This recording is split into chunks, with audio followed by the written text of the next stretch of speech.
Once again, hello. Good to see you. Hope you're doing well. Um, I want to let you know about one of the root causes of the conflict in the Middle East, in case you're curious about this and you don't necessarily know much. One of the actual root causes of the conflict and the wars that constantly happen in Israel and its enemies is that the enemies of Israel have a boastful culture. And what do I mean by boastful culture? I mean they have fake pride. And it all comes back to education. Education matters quite a lot. And one of the worst things that ever happened to the culture that fights against Israel is the dissemination of falsehoods through poor education and the destruction of a sophisticated education and the destruction of their own civil societies by initiating children and young people to hate Israel. And by that I mean to hate the Jews and everybody who chooses to be Israeli, or anybody who is Israeli by birth, whether they chose it or not. And this goes back well more than 100 years. In fact, it goes back centuries. In the Islamic faith, right, they have segregation of people. They actually have an apartheid faith where they view themselves as superior, not just in spirit, but in law. And if you are a faithful follower of the Quran and you happen to interpret it in a fundamentalist kind of way, then you know that there is no difference in the political or legal or religious views of the Quran adherents who are fundamentalists. Now, of course, this does not speak about people who are more progressive, who are Muslim, of which there are many. Right? There's 1.5 billion Muslims in the world. Clearly not all of them are fundamentalist extremists. But there's still a significant portion who are unfortunately able to do a lot of damage in whatever countries they happen to live in. And there are a lot of countries that are ruled by Islam, legislatively, right, legally, politically, and spiritually. And this causes a lot of problems for their nations. And that's not even to say Israel, right? That's not even mentioning Israel. And, you know, in Algeria, and Tunisia, and Egypt, and Morocco, and Saudi Arabia, and Yemen, Qatar, Dubai, Abu Dhabi, you name it, Iran, right? There's no Afghanistan. There's no shortage. Lebanon, Syria. Pretty much name an Islamic country or a country ruled by Islam. Right? Even Turkey, which is technically not ruled by Islam and is a secular state, it's pretty borderline because their government under Erdogan has been increasingly fundamentalist and religious over the years. Still, technically speaking, it is a secular country and it is a member of NATO, so in theory it's a modern progressive state that believes in Western values. However, in practice, they support fundamentalist extremists. For example, Turkey supports Hamas. So again, it's a matter of education. They're teaching their youth to hate the Jews and to hate Israel, even though Turkey does a lot of commerce with Israel, and Israel, has a lot of tourism in Turkey, usually, and there's a lot of cultural ties and significant ties between the two countries. Nevertheless, Turkey, adheres to an increasing amount of views that are anti-Israel and anti-Jewish. And why do they do this? Because it serves the purposes of their autocrats and dictators, whether they're the kings or elected prime ministers or presidents or just outright dictators. Right? It serves the purposes of their rulers, because they don't have real democracies by and large. And you could argue that Turkey's a real democracy, and I would argue that sure, it's a real democracy, or it was until Erdogan came to power, and since then he has been seizing an increasing amount of control and has removed democracy pretty much entirely from the governance of his country. But nevertheless, you can argue that it's a democracy to some degree. But let's look at the Palestinian issue. Palestinians, the people that call themselves Palestinians now, since 1964 in increasing numbers, before 1964, nobody called themselves Palestinians except people who were born under British Mandate Palestine, or the Jewish British Mandate Palestinians and the Arab British Mandate Palestinians. Some were Christian, most were Muslim.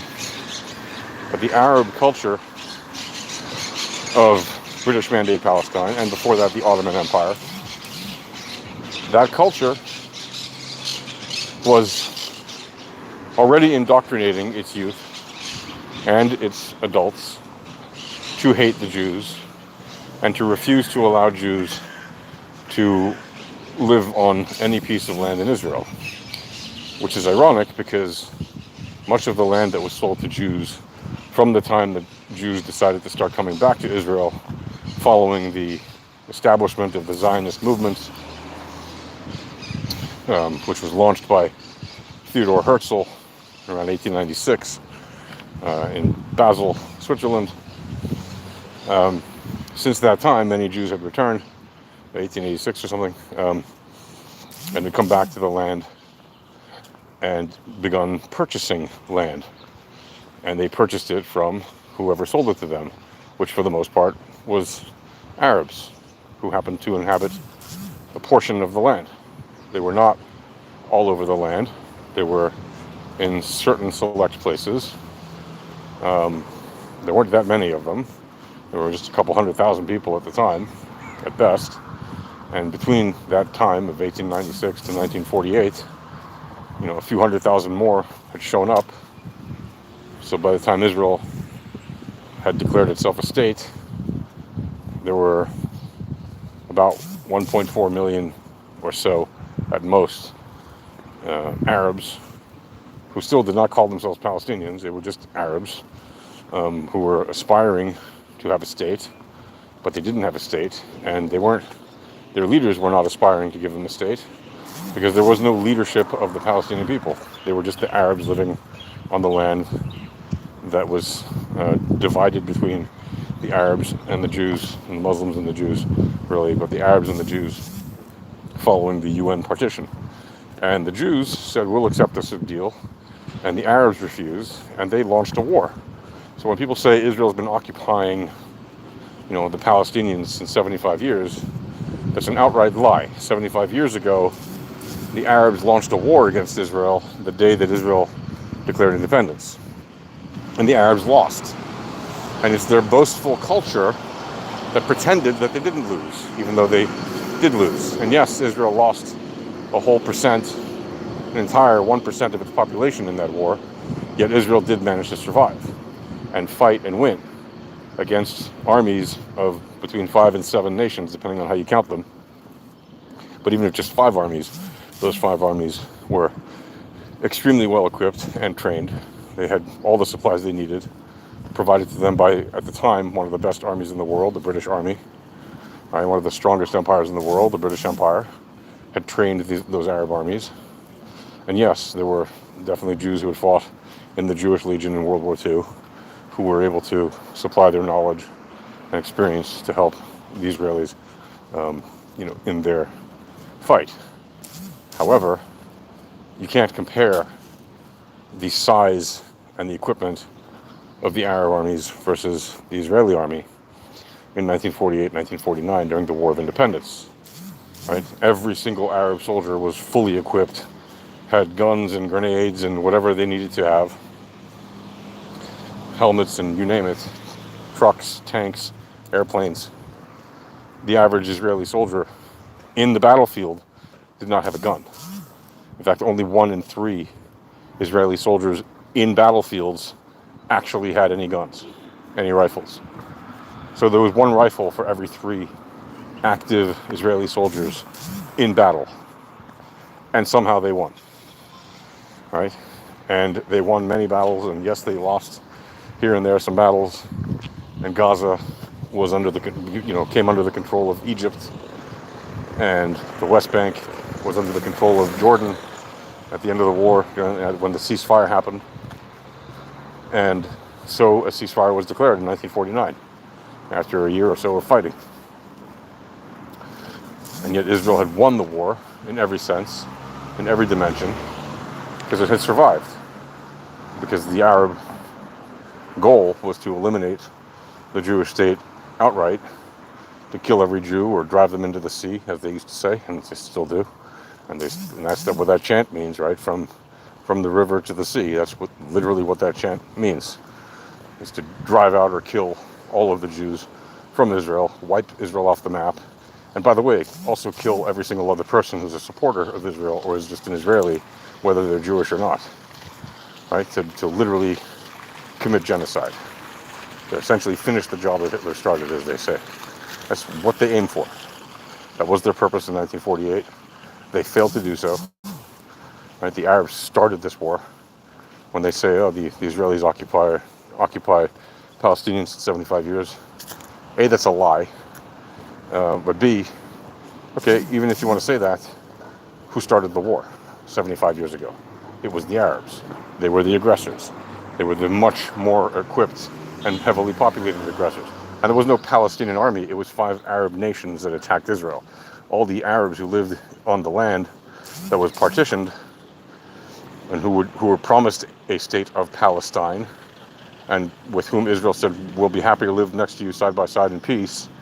All those Arabs who fled their homes, the vast majority of them did so, about 700,000 or so, did so because their leaders from those other nations told them, leave and we'll destroy them, and in a few days you'll come back home. And that, of course, never happened.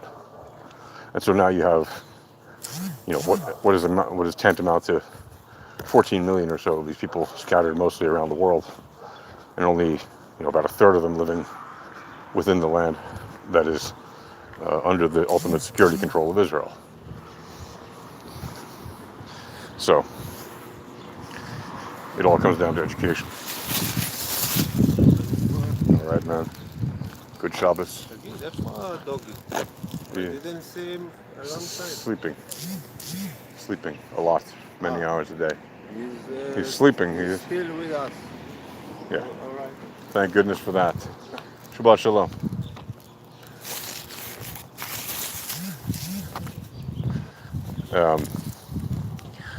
And so it comes down to a matter of boastful pride. Because if the side that has lost one war after another in sheer statistics, and that's the Arab side, is unable to admit their defeat, it's because of boastfulness. They are unwilling to admit that they've lost, because they think that means that they can fight another day and hold their heads up high and be the heroes. But they're not the heroes. They're the aggressors, and they've been losing over and over and over again. And the problem is Israel is not allowed to fully win to the point where the Arabs surrender properly and say, okay, we give up our fight and our hatred and our ideology. And this goes back to what I've been saying since the start of this current conflict, which is that this war can only really end if the bad guys surrender. Otherwise, it will never end. Right? And well, it can end one of a few ways. Either they surrender, or they annihilate Israel, and Israel either surrenders or is driven into the sea and all annihilated and genocided. Right? Those are really the only 2 ways it can truly end. Right? But or it's either utter annihilation of one side or the other, or surrender, and then peace. But the problem is that if the Jews were to surrender, the Palestinians would not, according to their own declarations and documents, they would not offer peace to Israel. They would offer the annihilation of all the Jews. They would offer genocide. They would offer mass murder. At best, they would offer an apartheid state for anybody that they allow to live. A very clear apartheid state, just like they have right now. It's not even an apartheid state. It's a no-Jew zone, right? It's a Judenrein, the way the Nazis wanted to have it in Europe, where Jews were not allowed to live in the lands controlled by the Nazis, and they were all murdered in concentration camps, etc. And literally, there are no Jews living in lands controlled by Palestinians. Not one. The only ones who are alive are the hostages, or the soldiers trying to get them out, and they don't live there, they're temporarily there until they get out. And again, it all comes back down to education, because if the education of the people who have such boastful culture were to change, then we wouldn't have this conflict going on forever. It would end, right? And as the old saying goes, if the Palestinians were to put down their arms and surrender, just put down their arms and say, okay, we don't fight anymore, they would have a state the same day, the next day, whatever. There'd be peace talks immediately. There'd be a state of Palestine just as immediately, if not sooner. But okay, maybe it would take some weeks or months, but it wouldn't be a very long time. And if the opposite was true, if Israel laid down its arms, then it wouldn't exist the next day. And if you want proof of that, just look what happened on October 7th, right? By ignoring the known risks that had been reported by a number of places, including the women's battalion that was guarding the fence and surveilling the fence, and they'd been reporting it constantly to their commanders, and their commanders had told them to quit being basically worrywarts and quit, complaining. Then, that because of that one known slip up, the Hamas Palestinian terrorists broke through the fence and mass murdered, well over 1,000 people, something like 1,200 people or so, and kidnapped hundreds of them, and brutally assaulted, raped and beheaded and shot and burned, all kinds of terrible things against people in Israel. So if they had the chance, they would definitely commit another genocide. That's not even a question.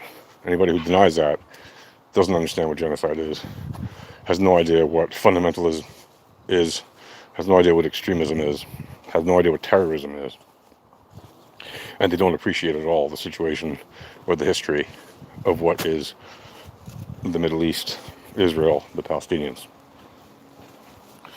And it is incredibly telling that the people who most support the Palestinian extremists who are outside of Israel are very often not Palestinian themselves, but are in fact, semi-educated Westerners who think they know better, and who think that just because Israel is the more superior military force now, that somehow they're the bad guys. Well, just because they're the more superior power does not mean that they're the bad guys. Were they the bad guys 75 years ago when they were the underdog? Were they the bad guys when the powers were relatively equal? Or did it just become the bad guys because they got superior military power? Again, it comes down to a culture of boastfulness. Until that culture ends and a proper education begins, what we will not have is a cessation of violence permanently in the Middle East between Arabs and Israelis. What we will have is a continuation of violence between Arabs and Israelis, specifically non-Israeli Arabs and Israelis, because of the culture of boastfulness and the refusal of Arabs to accept reality, which is that they are the losers in this war. They have been the losers for 75 years. And they should give up their horrendous, boastful ways, which are costing the lives of hundreds of thousands of people over the decades for no reason, and for which they have no just cause to stand on. And the hate preachers and the hate mongers among them are frankly far worse than even the people in the defense companies that, get rich off of war, providing, arms to the Israelis or to the Palestinians. For a large part of their arms are homemade. Still, they import a bunch, and they get a lot of support and supply from outside forces like Iran and other groups, Russia. Nevertheless, this war will not end until the Arabs don't just stop hating us less than they hate their own children, or vice versa, but that they educate their children and their adults to stop hating Jews for the sake of hatred and for the sake of fulfilling some fundamentalist extremist view of the Quran. So that's where we're at, and I wanted to talk about that, and I hope that you've learned something from this. Basically, this conflict is happening because of boastfulness and poor culture of education. Once that improves, once the boastfulness goes away, once the education improves, and once we can have a civil society among the actual Palestinian Arabs and Palestinian, the Muslim Palestinian Arabs and the Christian Palestinian Arabs, once the vast majority of them can turn away from violence and stop supporting the violent groups among them, then there can be real peace. And hopefully that day will be sooner rather than later. Until then, we're stuck in the conflict. But I am eternally hopeful that that day will come soon. Because there is no other choice. We can't just have a war that we accept to be interminable, and that will never end because one side refuses to accept defeat, even though they've been demonstrably defeated over and over and over and over and over and over again by a side that just wants peace. I don't care what position you take about Israel, you might not believe that they just want peace. Every action that they've taken at the end of any conflict demonstrates that. Israel is willing to compromise a lot for peace. It's given back land, it's given back people, it's given back treasure for the sake of peace. The Arabs have not. The Arabs have demanded and demanded and demanded. Even when they lose, they demand as if they're the victors. That's not how history works. That's not how war works. The losers don't get to dictate to the victors how the peace will go. But in the case of the Arabs, it seems to be that they are so deluded that they indeed believe that that's how it should go. And therefore they continue with the conflict. So may it end soon, and may there be real peace between Israel and its neighbors. And may everybody living in that region have a prosperous, healthy, free life, not ruled by terrible dictators and indoctrinated by evil education and misinterpretations or extremist interpretations of their faith and their religion. Okay, that's it. I wish you all a wonderful weekend. Take care.